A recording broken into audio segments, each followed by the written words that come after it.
My mother-in-law hired a fake lawyer to steal my inherited house. But I had a plan, turned the tables, and what happened next left everyone speechless. I'm a 35-year-old guy who's been a lawyer for a little over 10 years. I don't go around broadcasting it because it's usually better to let people underestimate me. Plus, when you tell someone you're a lawyer, they either want free advice or act weird about it, so I just keep it low-key unless I have to bring it up. My wife Stacy and I have been married for about 6 years, and things are great between us. We're a team, which is important when you're dealing with certain family members like her mom, Patty. Now, Patty is, let's say, intense. She's one of those people who believes she's always right, always knows best, and always has to be involved in everything. From the moment I met her, it was clear she wasn't thrilled about me. For context, Stacy grew up in a pretty tight-knit family, but Patty was the ringleader. She controlled everything, from family vacations to who brought what to Thanksgiving dinner. She's the kind of person who has opinions about everything, and she's not shy about sharing them. When I came into the picture, I think Patty saw me as some kind of threat. I wasn't the high society doctor or businessman she probably envisioned for her daughter. I grew up middle class, worked my butt off to get through law school, and now I'm doing pretty well for myself. But Patty? She couldn't care less about my accomplishments.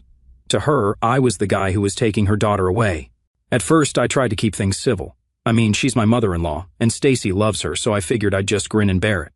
But Patty made that really difficult. She had this way of making little comments that sounded innocent on the surface but were clearly meant to dig at me. Like at family dinners, she'd say stuff like, "Oh, you're a lawyer? My cousin's son is studying law at Harvard," or, "It's nice that you work so hard. Stacy's ex never had to, his family has real money." Stacy, to her credit, always had my back. She'd call her mom out, but Patty would play the victim every time, saying she was just making conversation or didn't mean anything by it. Classic Patty. The real drama started when my uncle passed away 2 years ago. He left me this little beach house in his will.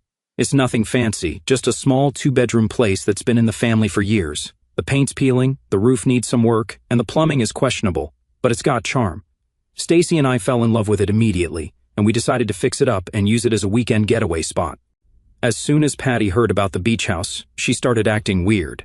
At first, it was just little comments like, "Oh, a beach house? That's a lot of responsibility for someone your age," or, "Are you sure you can afford to keep it up?"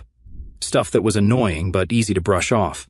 But then she started showing up unannounced, claiming she was just in the area. By the way, we live about 60 miles from her, and the beach house is even farther, so her excuse didn't make any sense. One day, I caught her snooping around the house while Stacy and I were out. Our neighbor, an older guy named Frank who's retired and keeps an eye on the area, called me to let me know he saw a woman with big hair poking around on the property. Patty has hair that could survive a tornado, so I knew it was her. When I confronted her, she acted like it was no big deal. "I just wanted to make sure everything was okay," she said, like she hadn't just trespassed on my property. Things got even weirder when I started noticing small changes around the house. A chair would be moved, a window would be unlocked that I was sure I'd locked, or little items would be out of place. Stacy thought I was imagining things, but I knew something was up.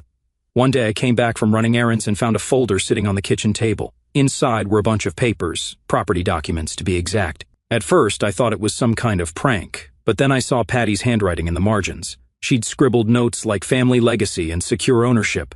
That's when it clicked. Patty wasn't just being nosy, she had some kind of plan for the house. I decided to keep quiet about it for a while and just gather information. As a lawyer, I've learned that it's better to have all the facts before you confront someone. Plus, I wanted to see how far she'd go. I set up a couple of cameras around the house, not in a creepy way, just in the common areas, to catch anything suspicious. Sure enough, within a week, I had footage of Patty letting herself in with a spare key she must have copied without our knowledge. When I showed the footage to Stacy, she was livid. She confronted Patty, who denied everything at first, then shifted gears and said she was just trying to help. Stacy told her to stay away from the house, and for a while things seemed to calm down. But I should have known Patty wouldn't let it go that easily. About 6 months later, things really went off the rails. Patty showed up at the beach house one sunny Saturday morning, uninvited, big shocker there, with a man she proudly introduced as my lawyer. I was mid-bagel, enjoying the peace and quiet, when Stacy called me out from the porch. I stepped outside, and there they were. Patty in her signature too-tight blazer and towering hair, and this guy who looked like he just Googled business casual 5 minutes before leaving the house. He was holding a briefcase that might have been older than me and had this nervous look, like he wasn't entirely sure why he was there. "Good morning," Patty said brightly, as if she hadn't just barged onto private property. "We need to talk about some important family matters." I raised an eyebrow. "Is that so?" Yes, she said, sweeping past me like she owned the place. It's about the future of this house, and by the way, you're welcome for me coming all this way to help you sort it out. Now, I'll admit, I was curious.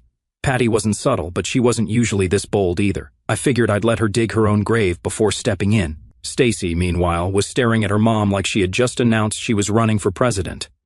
Patty gestured to the kitchen table, where she promptly sat down and opened up a manila folder. "Todd, let's get started," she said, snapping her fingers at the guy in the ill-fitting suit. Todd, who looked like he wanted to be anywhere else, fumbled with his briefcase and pulled out a stack of papers. I glanced at Stacy, who mouthed, "What the hell?" I shrugged. This was Patty's show, and I wasn't about to interrupt the performance. "This," Patty began, tapping the top sheet with a manicured finger, "is a transfer of ownership agreement. It's very simple. You and Stacy will sign the house over to me, and I'll ensure it remains within the family for generations to come." I stared at her, trying not to laugh. "You want us to sign the house over to you?" "Yes," she said, as if it were the most reasonable request in the world. "It's for the best. You're young, inexperienced, and frankly, this kind of property is a lot of responsibility. It needs someone who understands its value," I said, barely holding back a grin. "And that someone is you?" "Exactly," she said, looking proud of herself. "It's not personal, dear. It's just what's best for the family." Todd, who had been shuffling papers around like a magician preparing for a card trick, finally spoke up. "If you'll just take a look here," he said, sliding a paper toward me. I picked it up and scanned it quickly. It was a joke. The wording was sloppy, half the clauses were missing, and there were typos everywhere. Everything about this lawyer screamed fake, from his nervous sweating to the way he couldn't make eye contact. I decided to have some fun. I asked him some basic legal questions any first-year law student could answer.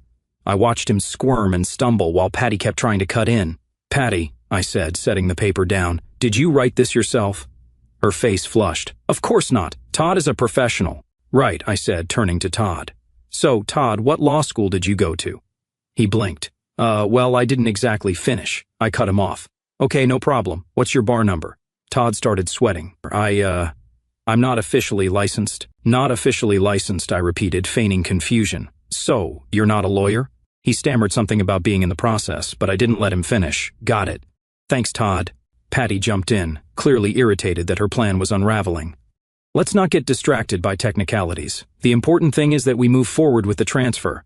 "Patty," Stacy said, her voice sharp, "are you serious right now? You brought a fake lawyer to our house and expect us to just hand it over to you?" "It's not fake," Patty snapped. "Todd is perfectly capable of handling this." "Sure," I said, leaning back in my chair. "But just for fun, let's see how capable he is." I turned to Todd. "Can you explain to me the difference between a quitclaim deed and a warranty deed?" Todd froze like a deer in headlights. Patty tried to jump in, but I held up a hand. "No, let Todd answer." Todd mumbled something about legal terms and specific clauses, but didn't actually say anything coherent. I nodded, like I was impressed. "Great," I said. "Now, how about you explain the implications of signing a deed transfer without title insurance?" Todd looked like he might pass out. Patty was visibly fuming. "This is ridiculous," she said. "Just sign the papers, and we can sort out the details later." I stood up, walked over to my briefcase, and pulled out my own folder. "As a practicing attorney," I said, laying the folder on the table, "I have a few concerns about these documents." Patty's jaw dropped. "You're a lawyer?" "Yep," I said, popping the P for emphasis. "And these documents? They're garbage." I went through the papers one by one, pointing out every error and explaining in excruciating detail why they were not only invalid but also borderline fraudulent. By the time I was done, Todd was visibly shaking, and Patty was staring daggers at me. "You've made your point," she said through gritted teeth. "Oh, I'm not done," I said, pulling out my laptop. "You've been poking around the property records, haven't you? Did you think I wouldn't notice the unauthorized inquiries?" Patty's face went pale. "I don't know what you're talking about." "Sure you don't," I said, opening up an email on my screen. "This is from the county clerk. It shows that someone made multiple inquiries into the title history of this property using your email address. Care to explain?" Patty stood up abruptly, knocking her chair over. "I was just looking out for the family," she shouted. "By trying to steal our house?" Stacy shot back. "This is insane, Mom. You need to leave." Patty glared at us, then turned to Todd. "We're leaving." Todd didn't need to be told twice. He grabbed his briefcase and practically sprinted out the door. Patty followed, but not before throwing one last line over her shoulder. "You'll regret this." Once they were gone, Stacy and I just sat there in stunned silence for a moment. "Well," she said finally, "that was something. Something I'll be filing away for future reference," I said. And that's how Patty's first big plan completely fell apart. I didn't know it at the time, but this was only the beginning of her antics. After Patty's grand transfer the house to me scheme fell apart, she decided to go into full-blown damage control mode. And when I say damage control, I mean she started dialing up family members like she was campaigning for office. Apparently, Patty's version of events went something like this. I was an evil, controlling husband who was tearing the family apart, brainwashing Stacy, and forcing her to cut ties with her loving mother. According to Patty, I was practically twisting my villainous lawyer mustache while plotting to destroy everything she held dear. Now, Stacy's family is pretty tight-knit, but they're also not stupid.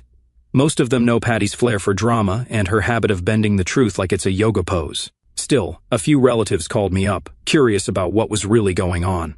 After I explained the whole situation, most people just laughed and told me not to worry. Apparently, Patty had been pulling stunts like this for years, though maybe not on this scale. Her reputation for creative truth-telling, as one cousin put it, had already earned her a fair share of skeptics in the family. But not everyone brushed it off so easily. A couple of her die-hard supporters, like her sister Beverly, who's basically Patty's clone, weren't so quick to believe me. Beverly called Stacy, and let me tell you, that was a fun conversation to overhear. "Stacy, I just don't understand why you're letting your husband come between you and your mother," Beverly said in that holier-than-thou tone that runs in their family. "My husband isn't the problem, Beverly," Stacy shot back. "Mom is the one who tried to steal our house." "Well, that's not what she told me," Beverly said, like she was some kind of detective uncovering the truth. "Of course it's not," Stacy replied, "because if she told you the real story, you'd see how ridiculous she's being." Beverly tried to argue, but Stacy shut her down. "Look, you can believe whatever you want, but I was there. I saw what she did. End of discussion." Stacy hung up, and I swear I could see the steam coming out of her ears. "I don't know why I even bother with her," she muttered.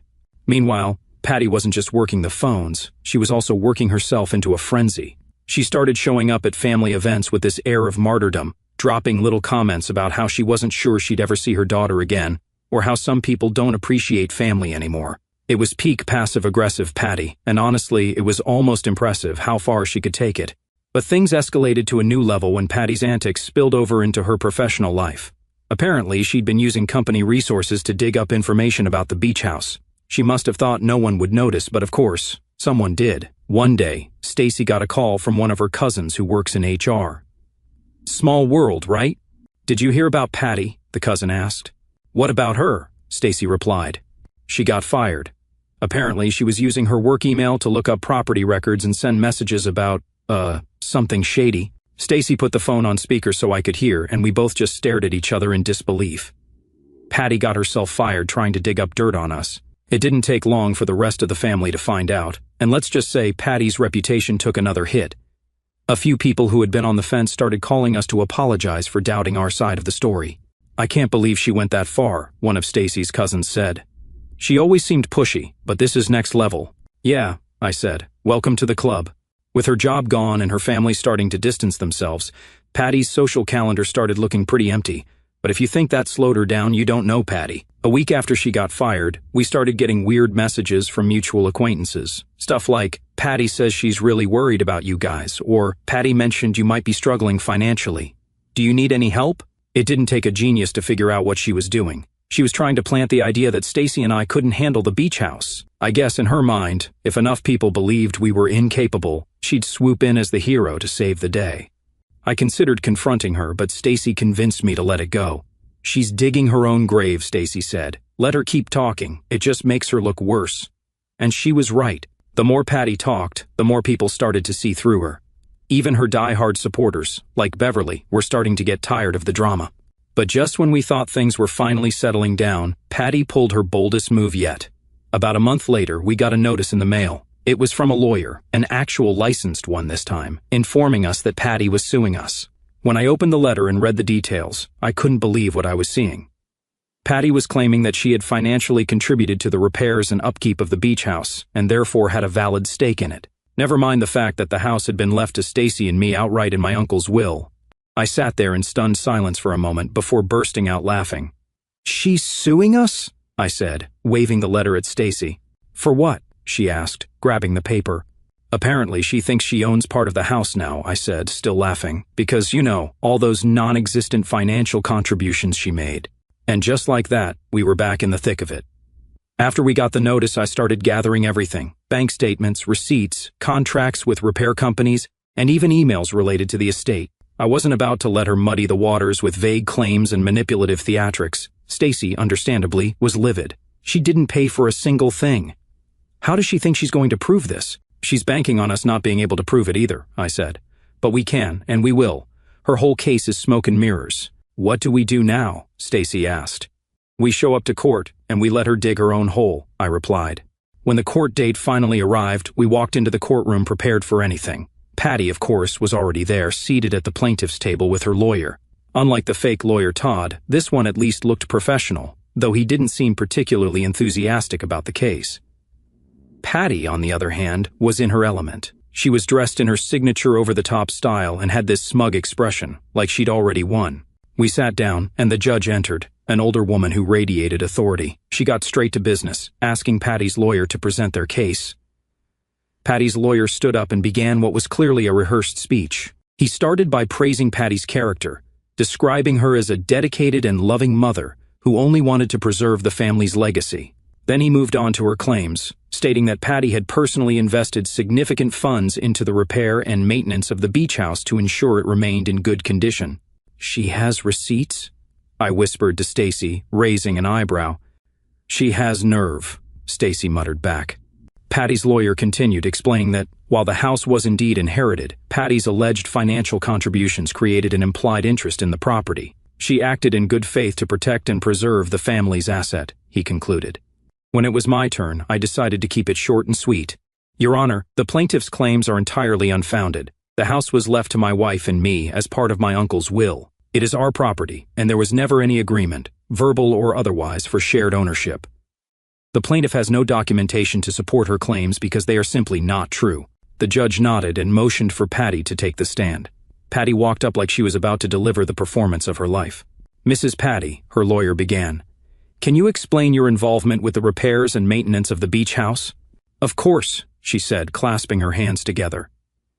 When I heard about the house being left to my daughter and son-in-law, I was so happy for them. But the house needed a lot of work, and they were overwhelmed, so I stepped in to help.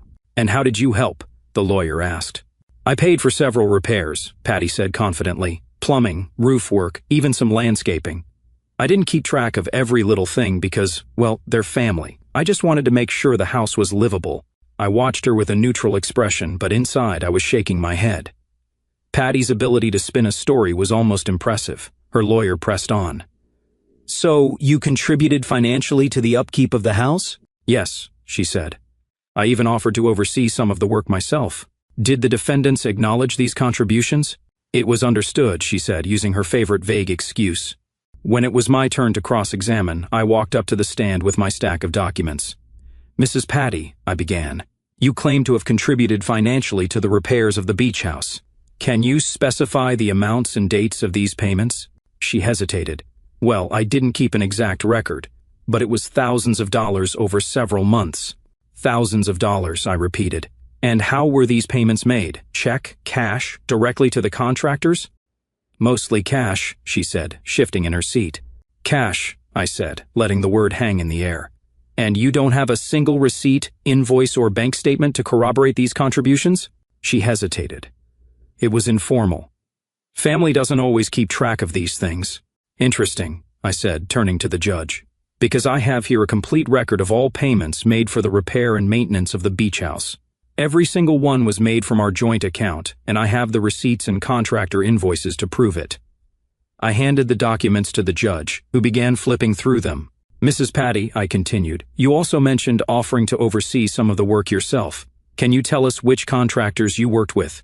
She paused, clearly scrambling for an answer. It wasn't a formal arrangement, she said finally. That's convenient, I replied, because according to these emails from the contractors, every interaction regarding the repairs was handled by me or my wife. Your name doesn't appear anywhere. The judge looked up from the documents, her expression unreadable. Mrs. Patty, do you have any evidence to support your claims? Patty stammered. I told you I didn't keep records. I wasn't expecting to need them. I stepped back to my table and pulled out one last piece of evidence. Your Honor, I'd also like to submit a copy of the will, which clearly states that the house was left solely to my wife and me. There is no mention of shared ownership or any financial obligations. The judge took the document and glanced at it briefly. Then she turned back to Patty. Mrs. Patty, she said, her tone firm, this case relies entirely on your assertion that you contributed financially to the property, yet you have provided no evidence to support this claim. Meanwhile, the defendants have provided ample documentation to refute it. Do you have anything else to add? She didn't have anything to say.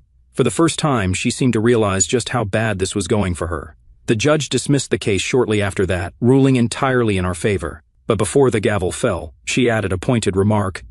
Mrs. Patty, I strongly advise you to think carefully before pursuing legal action in the future without evidence to support your claims. Court resources are not here for baseless disputes. As Stacy and I walked out of the courtroom, I couldn't help but feel a mix of satisfaction. Patty had tried her best to undermine us, but the truth had prevailed. Of course, knowing Patty, I doubted this was the end of her meddling. And, well, I was right. After losing in court so decisively, you'd think she'd take a moment to reflect, maybe reconsider her life choices. But no, Patty doubled down in the only way she knew how, by trying to spin the narrative in her favor. The first ripple of fallout came almost immediately. Patty's failed lawsuit became the family's new favorite topic of discussion. Word spread quickly, and within days I started getting calls and texts from relatives. Most of them wanted the juicy details, but some were genuinely shocked by the lengths Patty had gone to. My favorite call came from Stacy's cousin Brenda, who always had a knack for delivering brutal honesty. She really thought she was going to win, huh? Brenda said, laughing. I mean, I knew Aunt Patty was bold, but this is a whole new level. Honestly, I don't even know why she thought anyone would believe her. She's been pulling this kind of crap for years, Brenda added. That sentiment became a common theme in the family. People started sharing stories about Temizio's app, and within days I started getting calls and texts from relatives. Most of them wanted the juicy details, but some were genuinely shocked by the lengths Patty had gone to. My favorite call came from Stacy's cousin Brenda, who always had a knack for delivering brutal honesty. She really thought she was going to win, huh? Brenda said, laughing. I mean, I knew Aunt Patty was bold, but this is a whole new level. Honestly, I don't even know why she thought anyone would believe her. She's been pulling this kind of crap for years, Brenda added. That sentiment became a common theme in the family. People started sharing stories about times when Patty had manipulated, lied, or otherwise inserted herself into situations where she didn't belong. It was like her courtroom flop had opened the floodgates, and everyone was finally ready to air their grievances. Apparently, years ago, she had tried to get control over her sister's finances by claiming her sister was too stressed to handle money. Another time, she had convinced a cousin to hand over a family heirloom because it would be safer with her. And the heirloom mysteriously disappeared after that. Stacy and I mostly stayed out of the gossip, but it was hard not to feel a little vindicated. Patty's carefully crafted image as the family matriarch was crumbling, and it wasn't because of anything we did. She had dug this hole all on her own.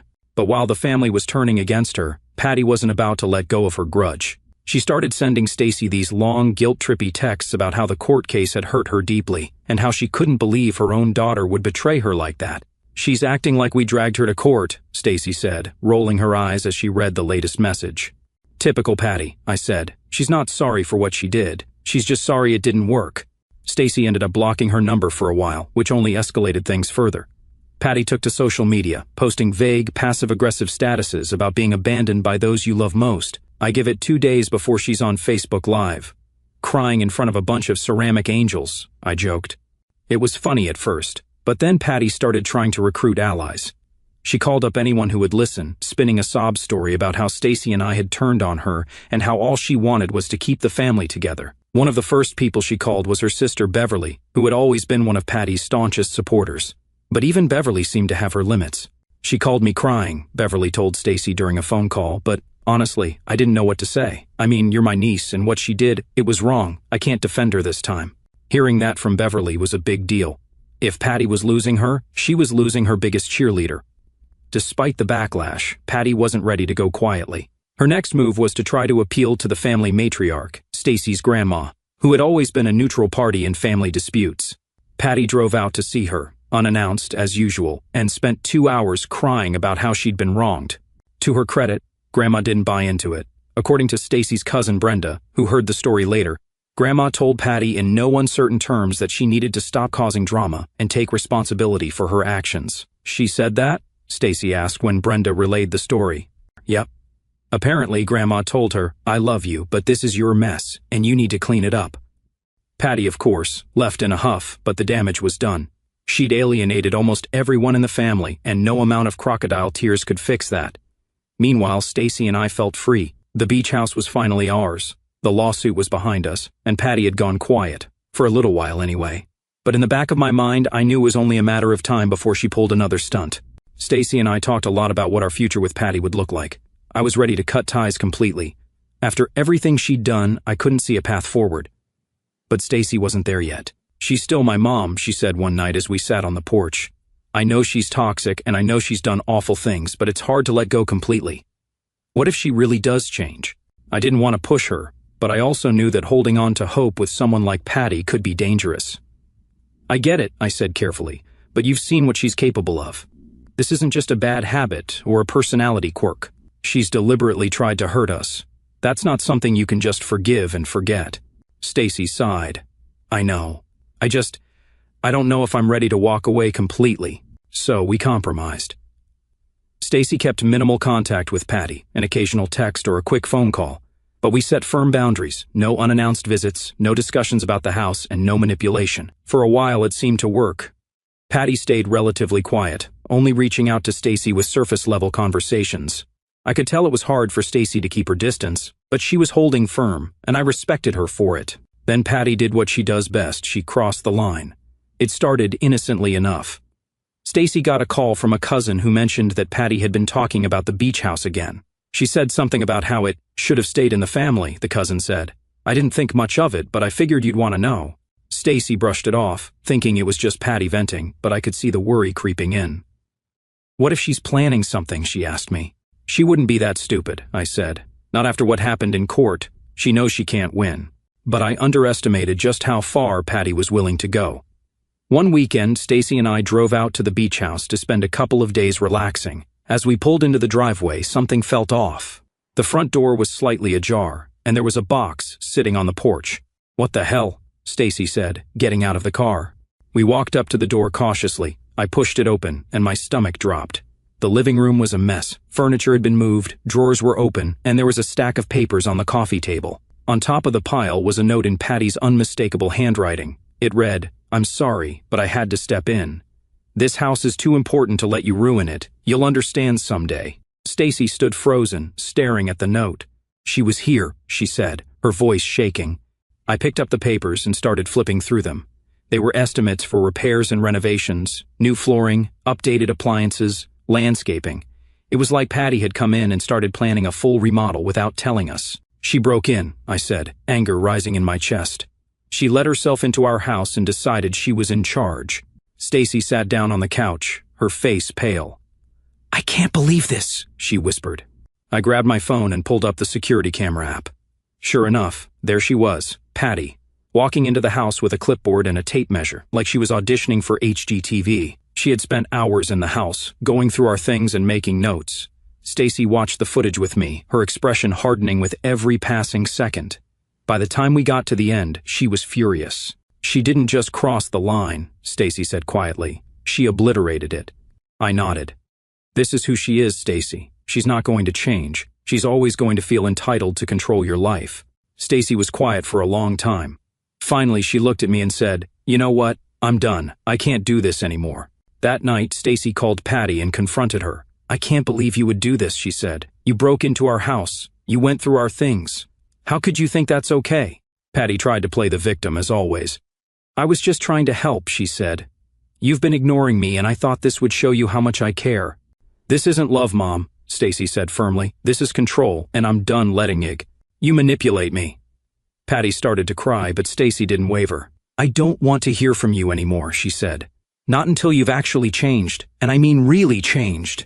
I'm blocking your number, and I don't want you coming near us or the house again." Patty tried to argue, but Stacy hung up. Then she blocked her number and deleted her from all her social media accounts. It wasn't an easy decision for Stacy, but it was the right one. Patty had crossed so many lines that there was no coming back from it. In the days that followed, Stacy and I both felt a strange mix of relief and sadness. Cutting ties with Patty wasn't something Stacy had ever wanted to do, but it had become clear that there was no other option. "This isn't just about us anymore," Stacy said one evening as we sat on the porch. "It's about protecting our future, our peace. She doesn't get to take that from us." The beach house, once a symbol of Patty's interference, was now a sanctuary, a place where we could finally move forward without looking back. And that, more than anything, was worth every battle we'd fought.